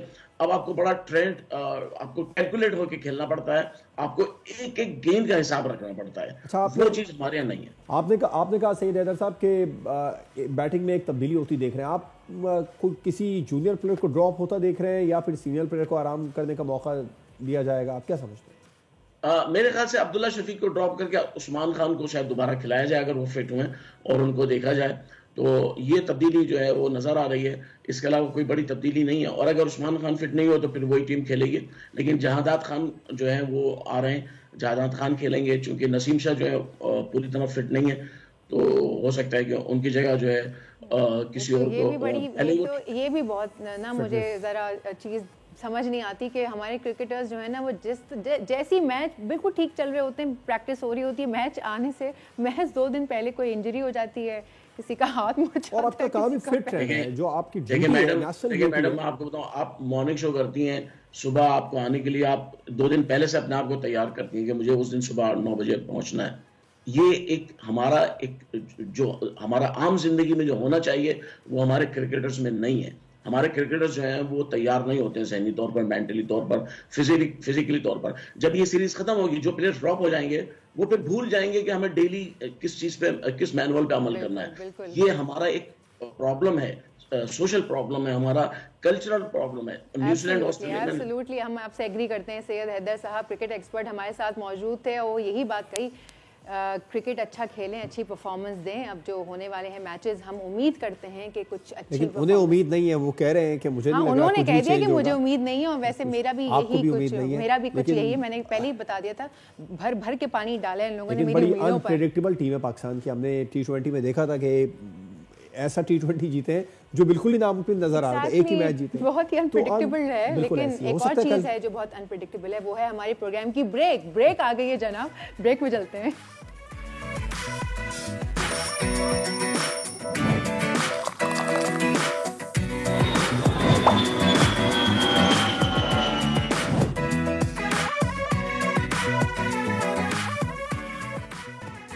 वेलकम बैक नाज़रीन। शहर कायद से एक अहम स्टोरी है। कराची का इलाका है कोरंगी क्रीक, यहाँ पर एक हफ्ते से आग लगी थी और वो बदस्तूर अभी तक भड़क रही है। ज़िला इंतज़ामिया का ये मौक़िफ़ है कि इंतज़ामिया की जानिब से प्लॉट को बंद कर दिया गया, जबकि KMC और कैंटोनमेंट बोर्ड के फायर टेंडर्स मौके पर मौजूद हैं। इंतज़ामिया के मुताबिक आग बुझाने का अमल हफ्ते को ही रोक दिया गया था। इस वक्त वहाँ क्या सूरत हाल है जानने के लिए हमारे साथ इस वक्त मौजूद हैं डॉक्टर सदफ और जियोलॉजिस्ट हैं वो, उनसे ज़रा पूछते हैं। Welcome to the show. उम्मीद करती हूँ आप खैरियत से होंगी डॉक्टर सदफ। वक्त देने का बहुत बहुत शुक्रिया। थोड़ा सा इसके ऊपर हम चाहेंगे आप रोशनी डालें कि एक आग जो अचानक से भड़क उठती है और जिसका कुछ नहीं समझ आ रहा कि बेसिकली हुआ क्या है, तो एज अ जियोलॉजिस्ट आप क्या कहेंगी कि ये आग क्यों इस तरह से सडनली अपेयर हो गई आउट ऑफ नोवेयर? जी, इसके 2-3 रीज़न हो सकते हैं जो हमारे पास मीथेन जनरेशन के। एक हमारे पास इसका जो रीज़न होता है वो बायोजेनिक होता है, जिसमें ऑर्गेनिक मैटर का डिके होता है और वहाँ से जो है और बायोजेनिक गैस जनरेट होती है। और दूसरा रीज़न ये भी हो सकता है क्योंकि ये लोग वाटर वेल ड्रिल कर रहे थे, तो बाद दफ़ा जो डीपर वेल होते हैं तो वो एक्विफर्स के साथ जो है एक प्रोसेस होता है मिथेनोजेनेसिस का, जिसमें रिड्यूसिंग कंडीशन में मीथेन जनरेट होती है। तो बाद दफ़ा एक्विफर के साथ भी आपको मीथेन मिल जाती है। और इसके अलावा जो तीसरा रिजर्व होता है वो हमारा ऑयल एंड गैस के साथ होता है, उसके बनने का प्रोसेस बिल्कुल अलग होता है, लेकिन होती वो मीथेन है। तो एग्जैक्टली हमें नहीं पता, जाहिर सी बात हमारे पास डेटा नहीं है एग्जैक्ट ये गैस कहाँ से आ रही बायोजेनिक, लेकिन मोस्ट प्रोबेबली ये लग रहा है कि इसका ओरिजिन जो है वो बायोजेनिक है। लेकिन एक बात तो बिल्कुल क्लियर कर दी गई है महकमा सुई गैस की जानिब से कि उनकी किसी किस्म की कोई लाइन उस इलाके में नहीं है। दूसरा ये कि हम देख रहे हैं कि आग के साथ पानी है या गालिबन ऑयल है, क्या चीज़ है ऐसी डॉक्टर साहिबा जो भड़कती हुई नज़र आ रही है? ये मीथेन गैस ही है क्योंकि वो बहुत वॉलेटाइल गैस होती है मोस्टली, और वाटर के साथ भी होती है। बाद दफ़ा ये होता है कि वाटर के साथ वो मिक्स हुई होती है, तो वो वाटर भी आ रहा होता है और वाटर के साथ साथ जो मीथेन गैस है वो भी आ रही होती है। तो वो वाटर के साथ मिक्सअप हुई होती है, जिससे हम कहते हैं कि पानी में आग लगी हुई। तो एग्जैक्टली होता ये है कि वो इटसेल्फ वाटर के अंदर मिक्सअप हुई होती है, जिसकी वजह से वो हमें लगता है कोई फ्लूइड भी उसके साथ आ रहा है। तो ऑयल के ऐसा कोई सोर्स नजर नहीं आ रहा है कि गैस का सीपेज पॉसिबल होता है, बहुत सारे एरियाज में ऐसा होता है गैस सीपेज। तो ये गैस सीपेज है। ये अब एग्जैक्टली ये हमें डेटा से पता चला जाएगा कि ये गैस सीपेज किस चीज़ का है। अच्छा, ये जी, क्या जी, जो लोकलाइज जो बहुत कम क्वांटिटी में होती है जी जी उसकी है या फिर ओके। डॉक्टर सदफ अभी आपने एक लफ्ज़ का इस्तेमाल किया बायोजेनिक, थोड़ा सा इसको डिफाइन कीजिएगा। ये बायोजेनिक क्या टर्मिनोलॉजी है? देखिए, बायोजेनिक टर्मिनोलॉजी ये होती है, देखिए जो गैसेस मीथेन गैस जो जनरेट होती है वो दो तरह से होती है। एक हमारे पास ऑयल एंड गैस का पूरा सिस्टम होता है, वो पूरा पेट्रोलियम सिस्टम होता है जो कि काफ़ी डेप्थ में जाके गैस वो जनरेट कर, उसमें सोर्स रॉक होती है, रिजर्वायर होती है, वो पूरा एक पेट्रोलियम सिस्टम उसे कहा जाता है, जिसमें बड़े हमें गैस के रिजर्व्स मिलते हैं। जिस तरह हमें सुई गैस है या और जो बड़ी गैस फील्ड्स होती है वहाँ पे यूजली जो हमें गैस मिलती है वो थर्मोजेनिक प्रोसेस से मिलती है। जो बायोजेनिक प्रोसेस होता है उसमें कुछ बैक्टीरियाज होते हैं जो ऑर्गेनिक मैटर को आहिस्ता आहिस्ता तोड़ते हैं, जो उसका एज अ फूड यूज़ करते हैं। तो ऑर्गेनिक मैटर को जब एज अ फूड यूज़ करते हैं तो वो गैस जनरेट होती है, वो बायोजेनिक होती है। तो यूजली उसकी क्वांटिटी कम होती है, वो बहुत ज़्यादा उसकी क्वांटिटी नहीं होती, उसमें कोई पेट्रोलियम सिस्टम का होना ज़रूरी नहीं है। कुछ एरियाज ऐसे हो सकते हैं, बाद दफ़ा उसकी क्वांटिटी इतनी हो सकती है कि आप उसको कमर्शियली यूज़ कर सकते हैं। लेकिन यूजली होता ये है, पाकिस्तान में भी कुछ जगहों पर अगर मिलती है तो उसकी इतनी कम क्वांटिटी होती है कि आप उसको कमर्शियली यूज़ नहीं कर सकते, इसके आप वहाँ पे रिग वगैरह नहीं लगा सकते। जी, अच्छा वैसे तो biogenic basically organic. Okay doctor Sadaf, वैसे क्या दुनिया में और भी कहीं ऐसे वाकयात रोनुमा होते रहते हैं कि अचानक से आग भड़क उठे, हफ्ता 10-10 दिन वो आग भड़क रही है और हमें पता ही नहीं है कि रीज़न क्या है कि आग भड़कने का? क्या पाकिस्तान के अलावा कभी आपने ऐसा सुना है? आप तो पढ़ाती हैं, आप तो you are in this field, तो आपको तो ये बात बहुत अच्छे से पता होगी, क्या आप हमें बताएंगी? जी, ये अराउंड दी वर्ल्ड जो है वो दुनिया में बहुत सी जगहों पे ऐसा है कि गैस का सीपेज होता है और ऑयल का भी सीपेज होता है। पाकिस्तान में भी ऑयल का है, कुंदल में अगर आप देखें सॉल्ट रेंज में पाकिस्तान में, तो वहाँ पे डायरेक्ट आपको ऑयल का सीपेज भी मिल रहा है, बिल्कुल इस तरह सरफेस पे भी आपको ऑयल मिल रहा होता है। तो सिर्फ गैस का सीपेज नहीं होता बल्कि ऑयल का होता है। ये कि ज़मीन में बहुत ज़्यादा डेप्थ पे जाके जहाँ पे हमारे पास रिजर्वायर होता है वहाँ से उसके ऊपर एक सील रॉक होती है। अच्छा, सील रॉक में कहीं से फ्रैक्चर जब डेवलप होते हैं तो उन फ्रैक्चर के थ्रू आहिस्ता, चाहे वो गैस है चाहे वो ऑयल है, वो आहिस्ता से सीप करता है, वो ऊपर की तरफ मूव करता है। अच्छा, वो मूवमेंट जो है वो वर्टिकल भी हो सकती है और हॉरिजॉन्टल मूवमेंट भी हो सकती है और वो सेवरल किलोमीटर्स भी हो सकती है। फॉर एग्जांपल अगर जिस तरह यहाँ पे कोरंगी में अगर ये गैस की सीपेज हो रही है तो हो सकता है अगर ये रिजर्वायर के साथ एसोसिएटेड तो हो सकता है बहुत किलोमीटर दूर कहीं ऑफशोर में किसी और जगह रिजर्वायर हो जहाँ से स्टील रॉक से फ्रैक्चर डेवलप हुआ और उस फ्रैक्चर के अलॉन्ग गैस मूव करते हुए। तो ये ऐसा बहुत रेयर वाकया नहीं है, दुनिया में बहुत सी जगहों पे होता है, गैस सीपेज भी ऑयल सीपेज बहुत सी जगहों पे होता है। बिल्कुल आपने दुरुस्त फरमाया डॉक्टर साहब, लेकिन अब इसके क्या प्रोटोकॉल होने चाहिए? कहा यह जा रहा था इब्तदाई तौर पर, माहिरीन यही कह रहे थे कि 2, 4, 6 दिन इंतज़ार करेंगे, अब तो 7वां दिन हो चुका है। मज़ीद कितना इंतज़ार किया जाएगा और हम क्या समझे इसको कि क्या ये अगर कुदरती ज़खायर है तो ज़ाया हो रही गैस? नहीं, देखिए इसका ज़ाया होना इसको नहीं कहते क्योंकि ये इतना ज़्यादा इसका प्रेशर नहीं है, इसका कम प्रेशर है, बहुत हाई प्रेशर नहीं है और इसमें आप इसको वेस्ट नहीं, लेकिन इसमें यह है कि इसमें मेरे ख्याल में डेटा इसका कलेक्ट करना चाहिए और गैस क्रोमेटोग्राफी अगर आप करें तो वो बहुत सिंपल सा टेस्ट है, आइसोटॉप डेटा के जरिए हम मालूम कर सकते हैं कि ये आपके पास ये बायोजेनिक है या थर्मोजेनिक। और दूसरी बात यह है कि जो बायोजेनिक गैस होती है उसकी जो कंपोजिशन होती है वो 99.9% मीथेन गैस ही होती है, इसकी CH4 होती है, जबकि हमारे पास जो थर्मोजेनिक गैस होती है जिसका ताल्लुक हमारे पास गैस के रिजर्व्स के साथ होता है, जो बहुत बड़े ज़खायर के साथ होता है, वो उसमें मिक्सचर होता है, उसमें मीथेन भी होती है, उसमें प्रोपेन भी होती है, ब्यूटेन भी होती है, वो मिक्सचर होता है। तो उन दोनों की कंपोजिशन में काफ़ी डिफरेंस होता है। तो उस कंपोजिशन के अगर हम गैस का एनालिसिस करें तो हम कंपोजिशन से पता चल जाएगा कि इसका ओरिजिन क्या है, कि थर्मोजेनिक है बायोजेनिक। अच्छा, इसके लिए ये है कि आप इसको यहाँ से डेटा कलेक्ट किया जाना चाहिए और यहाँ का खासतौर पे जो सेडिमेंट डेटा है, जो सॉइल डेटा है वो कलेक्ट किया जाए तो वहाँ से भी हमें बहुत अच्छी इन्फॉर्मेशन मिल सकती है रिजर्वायर के हवाले से। और इसके अलावा गैस की कंपोजिशन अगर हमें मालूम की जाए तो उससे हमें पता चल जाएगा कि ये किस किस्म की गैस है, तो फर्दर हम इस पे उस डेटा की रोशनी में हम फर्दर इन्वेस्टिगेट कर सकते हैं। जी डॉक्टर साहब, वैसे एज अ लेमैन मैं आपसे एक सवाल कर रही हूँ कि 7 दिन हो गए, तो क्या ऐसा मुमकिन होता है कि 7-8 दिन बस गैस जलती रहे, हम डाटा ही नहीं कलेक्ट कर सके अभी तक?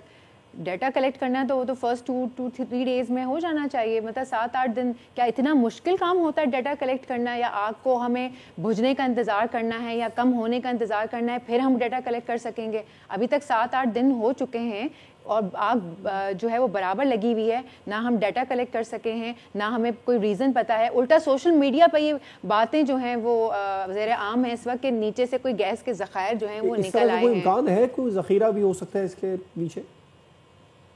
जी, इसका देखिए डेटा का बगैर हम नहीं कह सकते, तो डेटा कलेक्ट करना कोई ऐसा कोई मुश्किल नहीं है। एक पोर्टेबल इंस्ट्रूमेंट होता है, आप पोर्टेबल इंस्ट्रूमेंट ले जाके अब वहीं पे एट द स्पॉट भी आप वहाँ के गैस की कंपोजिशन मालूम कर सकते हैं और BOP के जरिए आप इस जो है इसको कंट्रोल भी कर सकते हैं। आप वो लगा के तो ये गैस बुझ भी सकती है और बुझाने के बाद फिर इसका जो फ्लो होता है वो आमतौर पर जो ड्रिलिंग कंपनीज होती है इसको कंट्रोल करती है, फिर वहाँ से आप सैंपल ले सकते हैं। आग बुझाने के लिए आग बुझाने आपने कहा कि हुकूमत आग बुझा सकती है, तो क्यों नहीं बुझाई जा रही? कितना और इंतजार किया जाएगा और इसका तरीका कार क्या होगा आग बुझाने का? शुरू में तो बहुत कोशिश की गई पानी वगैरह से, नहीं पानी वगैरह से तो नहीं होगा क्योंकि ये सीपेज पूरा 1 हफ्ता हो गया, तो इसका मतलब है कि ये सीपेज है और यहाँ पे गैस की क्वांटिटी ज़्यादा है, तो इसके लिए यूजली जो ऑयल कंपनीज वगैरह होती हैं जब वो ड्रिलिंग कर रही होती तो वो BOP यूज़ करती हैं, तो वो उसके साथ वॉल्व लगे होते हैं जिसमें वो गैस का प्रेशर या ऑयल का प्रेशर वो कंट्रोल भी करती हैं और उसके बाद ये आग पूरी बुझ भी जाती है और वो सेफ भी होती है ताकि किसी किस्म का कोई बड़ा हैजर्ड जो है वो ना हो सके। ओके, अच्छा डॉक्टर सदफ, वैसे 7-8 दिन किसी आग का इस तरह से लगे रहना, और आपने कहा कि वो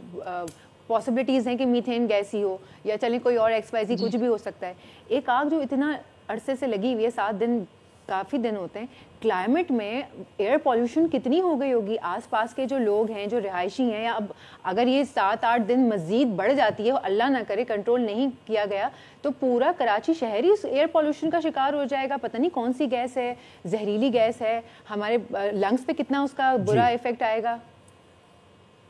नहीं, वो ऐसे इतना बड़ा इशू नहीं, क्योंकि ये आग जल रही है ना, तो ये जब बर्न आउट हो जाती है तो वो रिलेटिवली सेफ है, क्योंकि बर्न आउट हो रही है। क्योंकि अगर प्योर मीथेन आ रही है और वो पूरी अगर वो पूरी यहाँ पे एटमॉस्फेयर में फैल रही है, तो वो बहुत बड़ा जो है वो हैजार्ड क्रिएट कर सकती है। तो खाली मीथेन का जो है वो पूरे एरिया में फैलना बहुत ज़्यादा खतरनाक है, बजाय इसके कि बर्न आउट हो जाए। बर्न आउट होती है तो वो CO2 होती है, और इसके अलावा ये ओपन एरिया है, तो इसमें ऐसा हैजार्ड नहीं। हाँ, कोई करीब से कोई और चीज़ आग पकड़ ले वो बात अलग है, लेकिन ये कंटिन्यूस प्रोसेस हो रहा है। इसको आपको जो आपके पास ड्रिलिंग कंपनीज है वही इसको आके जो है ना वो उनको टैकल करना चाहिए और इसको हैंडल करना चाहिए, क्योंकि 1 हफ्ता अच्छा खासा टाइम होता है। अब आपने देख लिया तो मेरे ख्याल में अब इनको फर्दर इस पर काम करना चाहिए। पहला कि यहाँ से डेटा कलेक्ट करना चाहिए, और डेटा कलेक्ट करने के बाद इसको जो है ना ये ऑयल कंपनीज को। डॉक्टर सदफ, डेटा कलेक्ट करने के लिए कोई प्रॉपर कोई टीम तश्कील देनी होती है? कोई बहुत बड़ा काम होता है जिसके लिए इतना टाइम लग रहा है हमें? नहीं, इतना ज़्यादा नहीं होता। देखिए, जियो केमिस्ट होते हैं, वो डेटा यहाँ से कलेक्ट करते हैं। सरफेस डेटा कलेक्ट किया जाता है, गैस का डेटा कलेक्ट किया जाता है, सेडिमेंट का डेटा कलेक्ट किया जाता है इनिशियली। जाहिर सी बात, बिल्कुल इनिशियली हम बहुत बड़ा डेटा कलेक्ट नहीं करने जा रहे हैं, हम बहुत ही कम डेटा कलेक्ट करने, ताकि इनिशियली में पता चल सके कि इसका ओरिजिन क्या है। जब हमें वो रिजल्ट आ जाते हैं तो फिर आप एक लार्ज स्केल पे फिर आप काम करते हैं, जिसमें आप रिजर्व एस्टिमेशन भी करते हैं, आप वहाँ का सर्वे करते हैं पूरा। तो इनिशियली स्टेज पे हमें बहुत ज़्यादा डेटा नहीं चाहिए, हमें सिर्फ मालूम करना है कि ये गैस का थर्मोजेनिक है या बायोजेनिक है। इनिशियली हमें ये करना, तो वो इतना कोई मुश्किल काम नहीं है। तो डॉक्टर साहब भाई, इस आग को बुझाने का तरीक़ाकार क्या होगा अगर जाएगा, और ये फैसला कब तक किया जाएगा, आप क्या समझती हैं? फैसला करने के बाद में फिर तरीक़ाकार, पहले तो फायर ब्रिगेड और फायर टेंडर्स के लिए बड़ी कोशिश की गई है, क्या हेलीकॉप्टर्स वगैरह का इस्तेमाल किया जाएगा?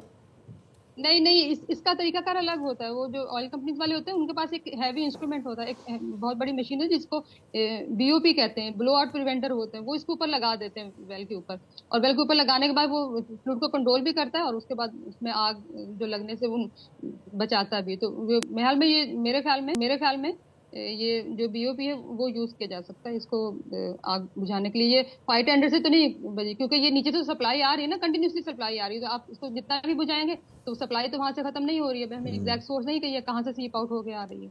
तो मुझे नहीं लगता कि ये आप जो आम हमारे जो फायर टेंडर है वो इसको बुझा पाएंगे। इसका एक प्रॉपर तरीका होता है जो कि ऑयल कंपनीज वाले जो करते हैं। ठीक है, डॉक्टर सदफ जियोलॉट मौजूद थी और बता रही थी कि एक प्रॉपर तरीक़ाकार होगा। सबसे पहले तो उसका सैंपल लेना चाहिए, टेस्ट करना चाहिए। जो आग इस वक्त लगी हुई है 6 से 7 रोज़ बहुत ज़्यादा होते हैं, शुरू के 2 से 3 रोज़ काफ़ी थे, और सैंपल लेने के बाद में पता लगेगा कि ये आखिर है क्या। इस पर हमारे साथ मौजूद थी डॉक्टर सदफ, आपका बहुत बहुत शुक्रिया। अब ये जो आग लगी है इससे यकीनी तौर पर थोड़ी बहुत हिद्दत इलाक़े में भी होगी। मुल्क के दीगर शहरों में गर्मी बहुत ज़्यादा है, हिद्दत फैल रही है, मौसम खुश्क है, मैदानी इलाक़ों में गर्म है।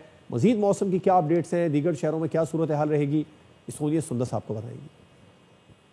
Thank you Jawad. अब वक्त हो जाता है जनाब वेदर अपडेट्स का। मुल्क के बेशतर इलाकों में आज मौसम खुश्क और मैदानी इलाकों में गर्म रहने का इम्कान है। पंजाब के बेशतर अजला में मौसम खुश्क रहेगा, जबकि बालाई अजला में मतलब जज़वी तौर पर अबल आलूद रहने का इम्कान जाहिर किया गया है। महकमा मौसमियात के मुताबिक गिलगित बल्तिस्तान में जज़वी तौर पर अबर आलूद रहेगा, मतलब उसके अलावा चंद मकामात पर तेज़ हवाओं के साथ और गरज चमक के साथ बारिश के भी इम्कानात हैं। अहम शहरों के दर्जे हरारत की बात करें तो आज हमारे शहर कराची में गर्मी की शिद्दत बरकरार रहेगी। जी हाँ, और इसी के साथ साथ मिनिमम दर्जे हरारत जो है वो 23 और मैक्सिमम 38 डिग्रीज तक जाने का इम्कान। और आप देख सकते हैं सूरज जो है वो आबोताब के साथ चमक रहा है। लेकर चलते हैं आपको क्वेटा की जानिब। तो क्वेटा में आज जो मिनिमम दर्जे हरारत एक्सपेक्टेड है वो है 13 और मैक्सिमम जाएगा 29 डिग्रीज तक, और यहाँ पर भी सूरज भाई जो है वो चमकते रहेंगे। बात कर लेते हैं मुल्तान की। तो मुल्तान में भी आज जो मिनिमम दर्जे हरारत एक्सपेक्टेड है वो है 21 और मैक्सिमम जाएगा 35 डिग्रीज तक। सूरज यहाँ पे भी आपको देखने को मिलेगा। लेकर चलते हैं आपको लाहौर की जानिब। तो लाहौर में जो आज मिनिमम टेम्परेचर एक्सपेक्टेड है वो है 19 और ज़्यादा से ज़्यादा 34 डिग्रीज तक रहेगा, और यहाँ पर भी सूरज चमकता रहेगा। बात कर लेते हैं कुछ शहर इक़्तिदार की। तो इस्लामाबाद में कुछ इलाकों में बादलों का राज रहेगा और बादलों के साथ साथ मिनिमम दर्जे हरारत 16 और मैक्सिमम जाएगा 31 डिग्रीज तक। उसी के पड़ोस में लेकर चलते हैं आपको पेशावर की जानिब। तो पेशावर में आज मिनिमम दर्जे हरारत 17 और ज़्यादा से ज़्यादा 31 डिग्रीज तक रहने की जो है वो इम्कानात हैं। बात कर लेते हैं फैसलाबाद की। तो फैसलाबाद में आज स्पेशली गर्मी की शिद्दत में इजाफे का इम्कान है और इसके साथ साथ मिनिमम टेम्परेचर जो है फैसलाबाद में 18 और मैक्सिमम जाएगा 35 डिग्री तक। उसके बाद बात कर लेते हैं डीआई खान की। तो डीआई खान में स्काई क्लियर रहेगा, आप देख सकते हैं मेरे पीछे वॉल में, और जो मिनिमम दर्जे हरारत है वो 18 और मैक्सिमम जाएगा 33 डिग्री तक। उसके बाद गवादर की बात करें तो गवादर में जो है वो स्काई क्लियर रहेगा और मिनिमम दर्जे हरारत 14 और 22 और मैक्सिमम जाएगा 34 डिग्री तक। मरी में भी जबकि आप देखें, अगर मरी, मुजफ्फराबाद, कालाम, स्कर्दू, अगर आप इन चारों को देखें तो यहाँ पर भी स्काई क्लियर ही रहेगा। दर्जे हरारत जो है मिनिमम 14, 13, -2, -3, मतलब ओवरऑल अगर आप वेदर अपडेट्स देखें तो कहीं बहुत ज़्यादा एक्सट्रीम लेवल की सर्दी है तो गिलगित बल्तिस्तान में जो है वहाँ पे मौसम की जो है आपको खुश्क साली देखने को मिलेगी। कराची में जबकि गर्मी की शिद्दत बरकरार रहेगी तो गर्मी में जो है आप लोगों को ज़्यादा से ज़्यादा हाइड्रेटेड रहने की ज़रूरत है। और जनाब ये था आज का कंप्लीट वेदर अपडेट्स। तो पाकिस्तान के हालात रहेंगे वेदर के हवाले से। अब प्रोग्राम में थोड़ा सा और आगे बढ़ते हैं, चलते हैं जवाद की जानिब। मुल्क के दीगर शहरों में मौसम कैसा रहेगा ये तो सोनिया ने हमें बताया। सबसे ज़्यादा गर्मी अहम शहरों और बड़े शहरों की बात करें तो कराची में 38 डिग्री तक होने का आज इम्कान है। लेकिन जब मौसम बहुत ज़्यादा गर्म होता है तो शहरियों का सबसे पहला सवाल ये होता है, सबसे पहली उम्मीद उनकी ये होती है कि अब बारिश कब होगी जिससे ये मौसम बेहतर हो, ठीक हो। तर्जुमान महकमा मौसमियात अंजुम नज़ीर साहब ने हमें ज्वाइन किया है, उनसे ही इस बारे में मज़ीद डिटेल जान लेते हैं। बहुत बहुत शुक्रिया अंजुम नज़ीर साहब अपना कीमती वक्त हमें शो में देने के लिए। पहला सवाल आम शहरी का यही है, जब गर्मी बढ़ती है और मौसम तब्दील होता है, उसकी हिद्दत बढ़ती है, खुश्क मौसम आ जाता है तो उस खुश्की को दूर करने के लिए यकीनी तौर पर बारिश का बहुत ज़्यादा इंतज़ार हो रहा होता है। बारिश का सिस्टम कब दाखिल होगा खुसूसन बालाई इलाकों में? देखें जी जवाद साहब, अप्रैल के महीने में कराची का जो बारिश पैटर्न बहुत कम होती है। कोई शाज़ो नादिर कोई बहुत स्ट्रॉन्ग सिस्टम हो तो अप्रैल में कराची में बारिश होती है। अदरवाइज़ अप्रैल जो है वो एक खुश्क महीना है कराची के लिए। अगर आप बारिश की बात कर रहे हैं तो इस बात की तवक्को है कि 8 या 9 तारीख से एक मगरबी हवाओं का सिलसिला जो है वो मुल्क के बालाई इलाकों को मुतासिर कर सकता है, जिसके तहत इस बात की तवक्को हो सकती है कि 9 या 10 तारीख को जो अपर सिंध के अजला है उसमें कहीं कहीं जो है वो गरज चमक आंधी के साथ जो है वो हल्की बारिश हो सकती है। तो गर्मी की मौजूदा लहर कब तक बरकरार रहेगी? ठीक है, हमारे साथ मौजूद हैं अंजुम नज़ीर साहब, आपका बहुत बहुत शुक्रिया तर्जुमान महकमा मौसमियात, जिन्होंने बताया कि 8 से 9 तारीख होगी जिसके बाद में ठंडी हवाओं का ठंडी हवाएं चल सकती हैं। लेकिन कराची में जो है वो गर्मी की शिद्दत देखते हैं कब तक बरकरार रहती है और कब हमारे अनप्रेडिक्टेबल सा मौसम है। जैसे क्रिकेट थे ना हमारा अनप्रेडिक्टेबल, ऐसे मौसम भी अनप्रेडिक्टेबल है, जो है वो अनप्रेडिक्टेबल हो चुका है। बिल्कुल टाइम जो है वो खत्म हो चुका है। मुझे और जवाद को दीजिए इजाजत और अपना बहुत ख्याल रखिएगा। कल हम मंडे को आपसे मुलाकात होगी। अल्लाह हाफिज।